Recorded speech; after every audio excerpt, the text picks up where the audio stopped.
Le Grand Matin Sud Radio, 7h-10h. Patrick Roger. Vous avez oublié de déclarer une petite salle de bain, une baignoire ou des WC que vous avez fait, un couloir, etc. Un peu de confort. Eh ben, vous allez être taxé. Oui, parce que le Bercy l'a annoncé. Enfin bon, c'est une indiscrétion.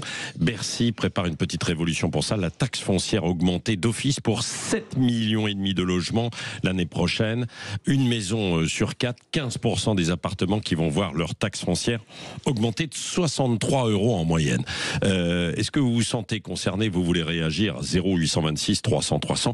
Visiblement, ça concerne un peu des maisons qui ont été rénovées comme ça il y a une cinquantaine d'années, d'autres plus ou moins en douce.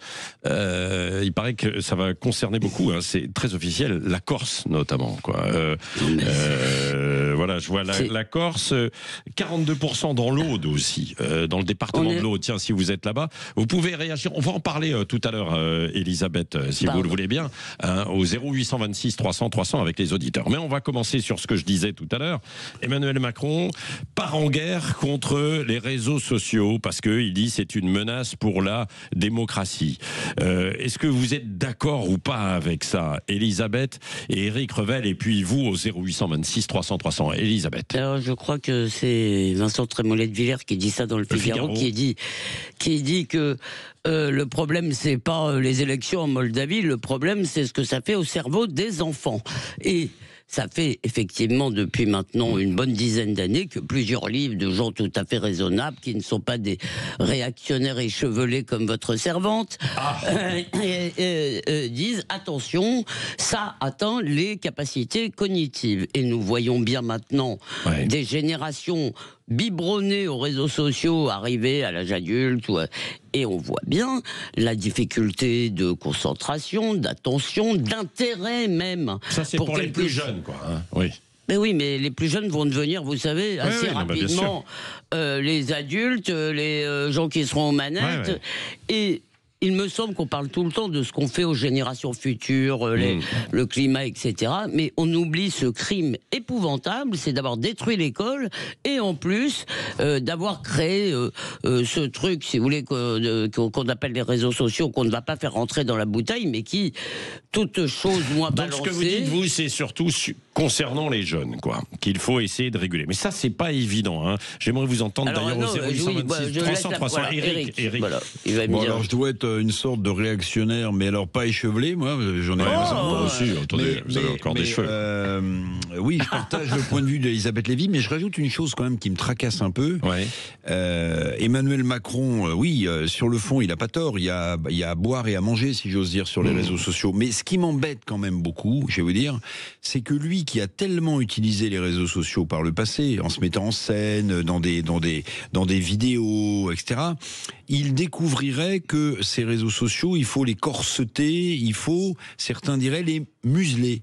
Donc, moi, la question que je me pose, c'est où est la frontière de bonne foi du président de la République qui voudrait, au nom de tous, éviter les dérives des réseaux sociaux, et la frontière où on va quand même commencer à trier ce qu'il faut dire et ce qu'il ne faut pas dire, ce qu'il faut montrer et ce qu'il ne faut pas montrer. Ce que disait en fait tout à l'heure un spécialiste que j'avais à 7h30, Cyril Dalmont, il dit certains qui possédaient le narratif qu'ils voulaient sur les réseaux sociaux pour dire les progressistes, voilà ce qui est bien, voilà ce qui est pas bien, sont un peu dépassés par un certain pays réel où il y a évidemment tout à boire et à manger, bien sûr. Non, mais ça, c'est vrai.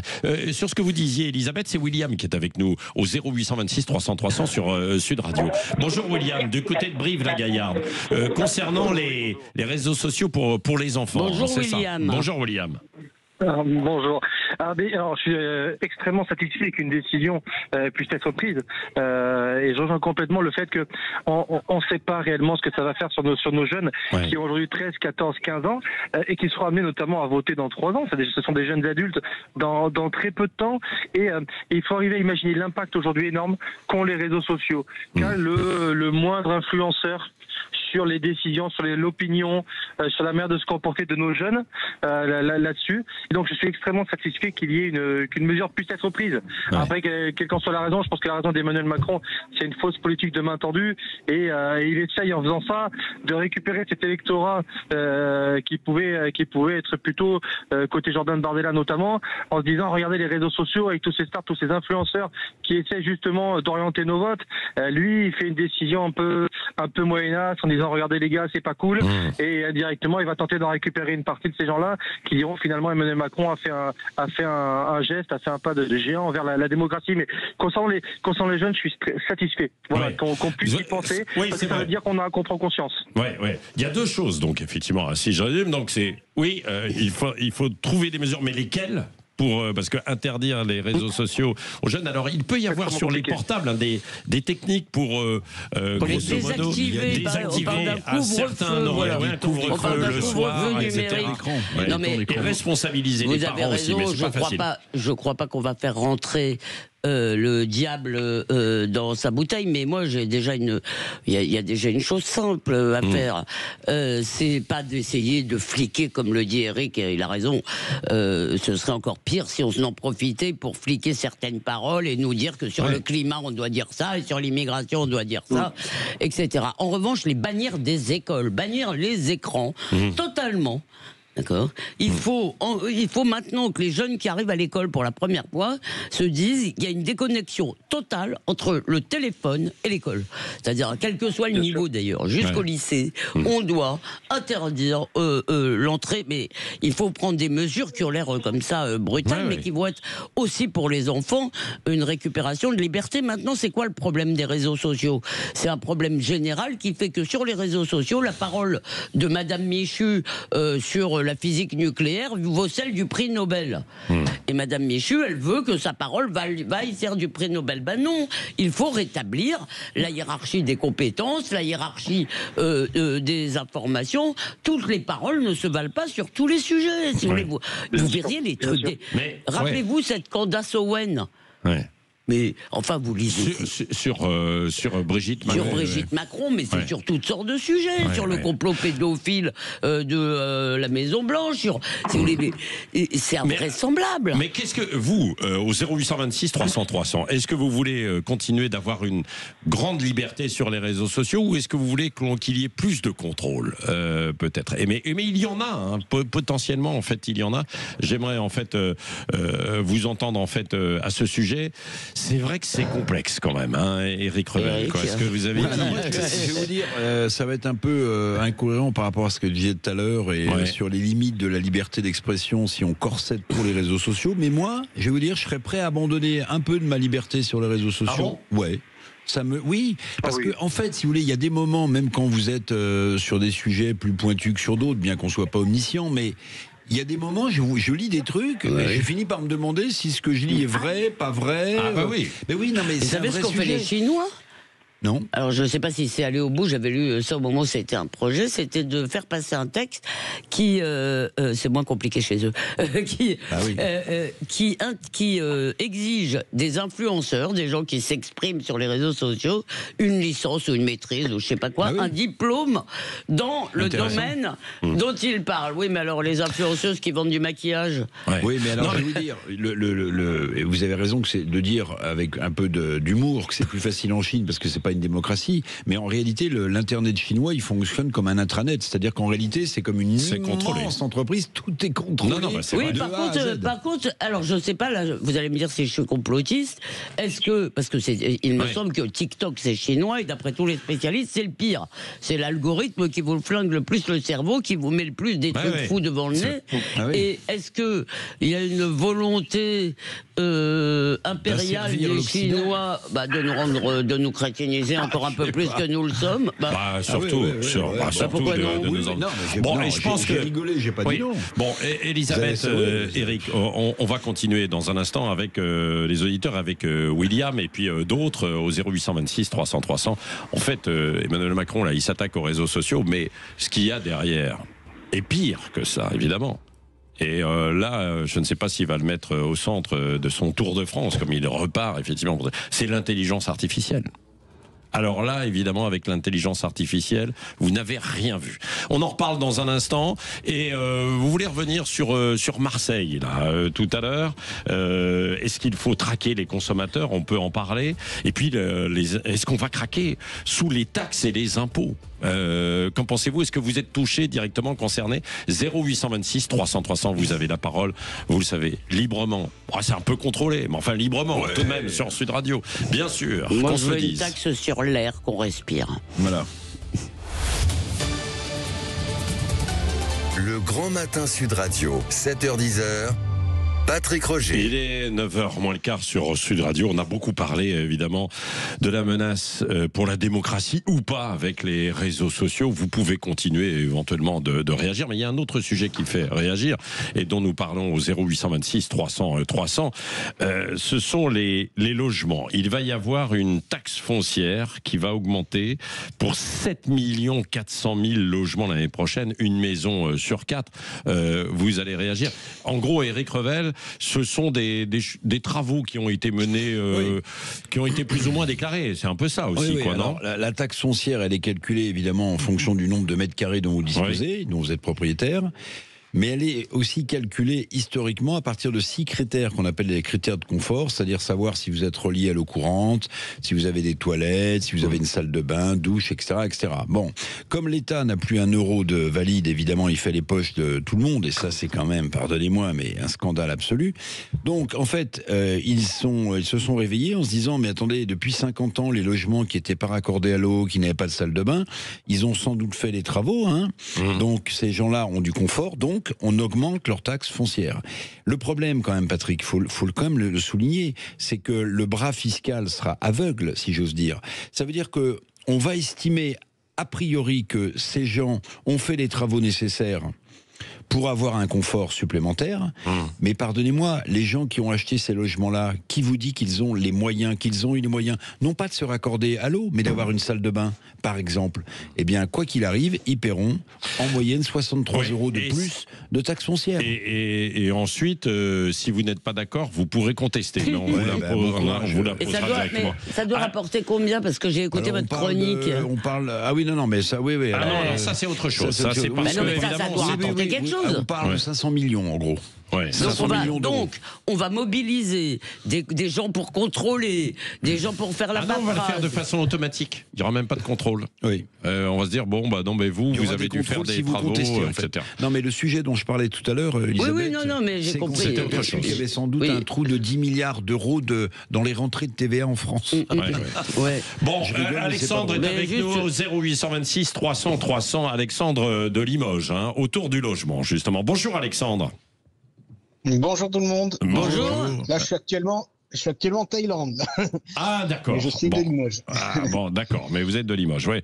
Vous réagissez parce que vous êtes propriétaire de plusieurs logements. Voilà, tout à fait. Moi, ça me dégoûte en fait toutes ces augmentations, parce qu'en fait, là, on parle de d'essence, de salle de bain, bah évidemment, mais ça va toucher des biens que des gens ils ont achetés pas cher, c'est-à-dire que c'était des personnes qui ont pu devenir propriétaires sur des biens qu'ils ont peut-être rénovés eux-mêmes. C'est très très injuste, donc ça va toucher les petits investisseurs ou les gens, les petits propriétaires. Mais tout ça, on l'habille de justice fiscale. On explique que patati patata, mais en fait, c'est pour faire rentrer de l'argent. Et vous l'avez très bien dit. Et moi, j'en ai marre, en fait, qu'on nous pointe du doigt en permanence.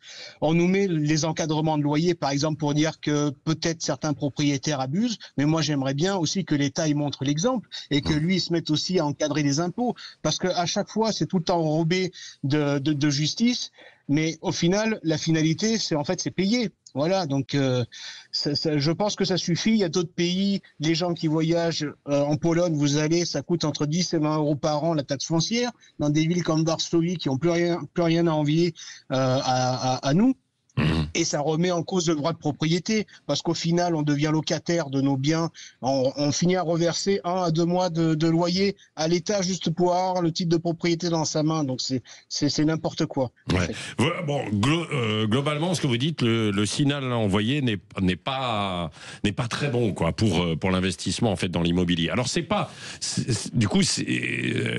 tout à fait la même chose. C'est pas de l'investissement pour mettre des logements sur le marché aussi. Mais c'est vrai que d'une façon générale, on a du mal à comprendre la politique. C'est un espace de la vie privée, si vous avez rénové votre salle de bain, qui devrait quand même un peu échapper, si vous voulez. Quand vous faites une salle de bain... Ils vont venir voir si j'ai acheté aussi un nouveau matelas et me le taxer. Non mais, il y a un moment, il doit y avoir un espace qui échappe, si vous voulez, au doigt crochu de l'État, qui essaye de... Non, mais la blague, si vous voulez, c'est que il y a plein de choses qui marchent pas en France, mais alors on a l'impression que ça, la collecte de l'impôt, ça marche du feu de Dieu. Hein. C'est ça, il n'y a pas de problème. Hein. Oui, il y a une perversité insidieuse, je trouve, à toujours en recoller des impôts. Voilà, bientôt on vous dira, mais vous avez changé les boutons de porte, donc vous avez un peu plus de blé, on va vous coller un impôt sur les boutons de vos portes. Non, mais si vous voulez. Et puis il y a quand même un sujet qui monte. Alors on n'en est sans doute pas là. C'est ce qu'on appelle le consentement à l'impôt. Est-ce que les Français en ont pas marre qu'on leur colle des impôts et des impôts et des impôts? Il y a certains spécialistes qui disent attention, on va arriver à un point de bascule où les gens refuseront, ou commenceront à refuser, ou se révolteront contre la masse d'impôts qu'ils ont à payer. C'est ce qu'on appelle le consentement à l'impôt. Voilà, et quand vous voyez qu'on est le pays le plus fiscalisé de l'OCDE, on en a ras-le-bol. Enfin, on peut se dire les choses. On paye sur tout. Maintenant, il va falloir payer aussi là-dessus. Moi, je propose une taxe sur l'air qu'on respire. Voilà, très bien. Vous allez voir, on respirera moins. Non, mais il y en a des taxes par rapport. Enfin, alors ça, c'est par rapport en fait au climat, à la qualité de l'eau, à beaucoup de choses, hein, évidemment. Il y a des taxes pour améliorer. Quand vous regardez votre facture, par exemple, sur l'eau, je ne sais pas si vous avez regardé déjà. Non. Alors regardez, vous allez voir le nombre de taxes qu'il y a. C'est assez incroyable. Non mais c'est un paradis, la France. C'est vrai. Gorbatchev avait raison de dire que la France... Nathalie qui est avec nous. Nathalie qui est avec nous au 0826 300 300 pour réagir évidemment aussi sur le logement. Hein, Nathalie. Bonjour Nathalie. Oui. Bonjour. Oui. Vous vouliez réagir à ce que l'on disait en fait à l'instant autour de cette taxe foncière notamment, hein? Oui, en fait, c'est une pluie d'impôts pour les contribuables, en plutôt moyens et petits contribuables. Ouais. Alors qu'il y a quand même beaucoup d'argent chez les fonctionnaires, les hauts fonctionnaires, j'entends, dans les ministères, qui sont de plus en plus nombreux. Qui sont payés entre 300 et 500 000 euros annuellement, pardon. Ça, c'est des très hauts fonctionnaires, oui. Il y en a beaucoup. Ouais. Et il y en a au moins 600 qui sont très très bien payés. Leur personnel est logé, nourri aussi, aux frais du contribuable. Et cet État n'arrête pas de grossir. Et on fait payer le contribuable, le Français qui travaille, pour pouvoir continuer d'engraisser des avantages, des salaires mirobolants. Ce que vous dites, Nathalie, c'est que on devrait quand même commencer à réduire des dépenses dans certains secteurs au lieu de continuer à taxer, quoi. Hein. C'est ça. Hein. J'entends votre message, hein, Nathalie. Hein. Ça va dans ce sens. L'État doit réduire son nombre de hauts fonctionnaires et de gens qui vivent comme ça, parce que malgré tout, ce sont des gens, quand vous faites le bilan, ce sont des gens qui nous coûtent quand même plusieurs milliards par... s'il nous rapportait, par ailleurs, si ça fonctionnait bien, comme le disait Éric Revel tout à l'heure... Des prévisions fiscales, vous voyez, par exemple, où on ne se gourre pas de plusieurs dizaines de milliards d'euros. Ça rapporte beaucoup d'impôts à ces gens-là et beaucoup d'avantages. Mais ça doit aller pour le pays, hein. Donc c'est pour le pays que ça devrait aller. Donc merci Nathalie. Il n'y a pas de retombées en fait. Voilà, c'est ça. Il faut payer à nous priver de notre revenu en fait. Voilà. Merci Nathalie. Vous continuez de réagir. Vous le pouvez évidemment tout au long de la matinée. Vous avez la parole 0826 300 300. Hashtag on en parle. Benjamin Glaise.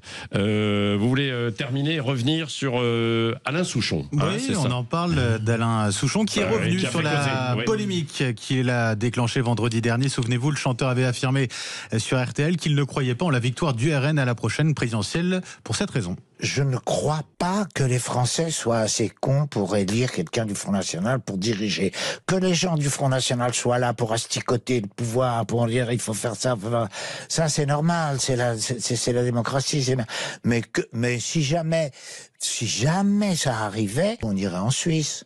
Énorme polémique suite à ses propos, c'était vendredi dernier. Certains ont dénoncé le mépris du chanteur à l'égard des électeurs du RN. Eh bien, Alain Souchon s'est donc expliqué hier, c'était sur le plateau de C'est à vous sur France 5, il a répondu aux critiques. Écoutez, de façon très ironique. Bien évidemment, parce que j'ai eu une éducation bourgeoise et on ne dit pas con à la télévision.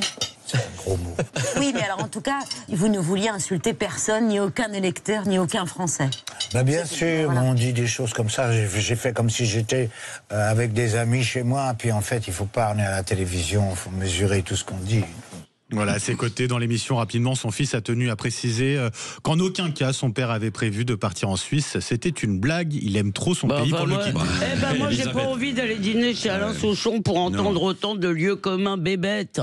Si vous voulez, de gens qui se croient encore dans les années 80 et qui jouent au Jean Moulin et ils luttent contre l'extrême droite. Vous voulez que je vous dise, il est peut-être... On a encore une fois la preuve qu'on peut être un artiste génial et pas être Einstein. Bon, Éric Revel ? Non, mais moi je pense que la reculade, le retour complet d'Alain Souchon sur ses propos, c'est aussi parce que, pardonnez-moi, je vais être un peu factuel, mais il a sans doute pris conscience qu'une partie des gens qui venaient de l'applaudir dans ses concerts, c'est aussi des électeurs du RN. Donc, vous trouvez qu'il a reculé ? Ah bah oui, ah bah un si, peu, pas du tout. Il fait une surblague. Il fait une surblague en disant bah non, on dit pas con à la télé. J'aurais pas dû dire con à la télé. Mais sur le fond, il pense la même chose. Il pense la même chose que sa première déclaration. Mais en réalité, je pense. Benjamin est d'accord avec moi. Ouais, bah très bien. Un seul peut-il avoir raison contre tous ? C'était le sujet de philo en terminale que j'ai eu. Pas quand c'est vous. Merci Elisabeth Lévy, Éric Revel. Vous continuez d'appeler et de réagir sur l'actualité, sur tous les sujets. 0826 303 sol, vous avez la parole.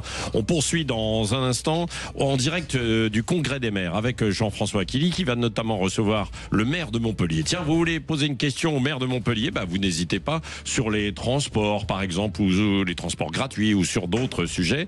Allez-y. Et puis ensuite, il y aura un débat, la vérité en face aussi, en direct aujourd'hui du salon. La ville est-elle devenue une jungle, narcotrafic, sécurité, plusieurs maires autour de Jean-François Killy, ce sera particulièrement intéressant.